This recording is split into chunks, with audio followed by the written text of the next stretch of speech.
Hi everyone, this is Keely Brown and I'm here to present to you on a topic called Malala, Right About Women's Rights. Now some of this information may seem kind of repetitive because each week we've been reading about Malala and her wonderful life and how she inspired millions. And I feel like it's also important to go over that information again because we need to understand exactly where Malala came from, how she gained those beliefs, how her tragedy sparked innovation, and how she necessarily in the world today is still continuing to inspire others and to be an advocate for those who don't have a voice. So let's get started. So, the birth of a reformer. Malala was born on July 12, 1997. She was born in Pakistan, and her hometown was in the Swat Valley. Malala, from a very young age, she began to recognize necessarily how education was not being taken seriously and how women were treated differently than men. She attended school, which her father owned, and began her love for learning. She began speaking to others about how the Taliban was limiting and taking away rights to a proper education for women. Now, there's two things that Malala really stands for. And the first is education, and the second is women's rights. Not only are these two things separate, but they also go together.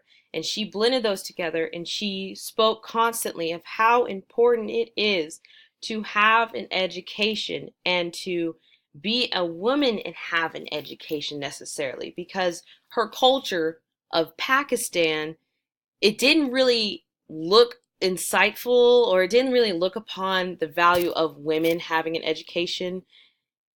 And she wanted to be different. She decided on her own that she wanted to have an education to become something in this world and to be a light and an example to others. That education is something that we should strive for in this world. Now, just as a visual, that little bluish grayish arrow, that's where the Swat district or valley is. Can girls go to school?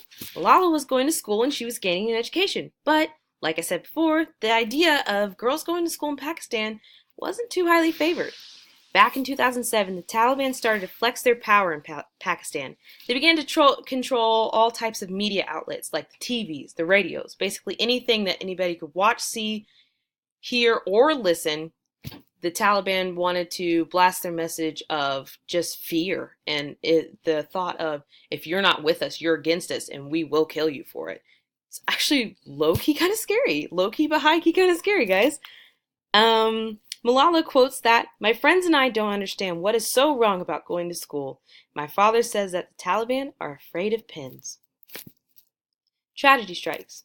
Now, the more that Malala started to speak of her ideas of women's rights and education, the more attention that she got. Unfortunately, some of that attention was not good. On October 9, 2012, Malala was shot in the face by a Taliban member while riding a school bus home. In order to be kept alive, Malala had to be transferred to Birmingham, England for further care. Now, how could someone going through being shot in the face come back and still be a light and example to others? Her response was, "After the attack, I had only two options: stop or continue my mission, and I decided to continue. That is the only way I can see it. Even death supports my mission, and I mustn't be afraid anymore."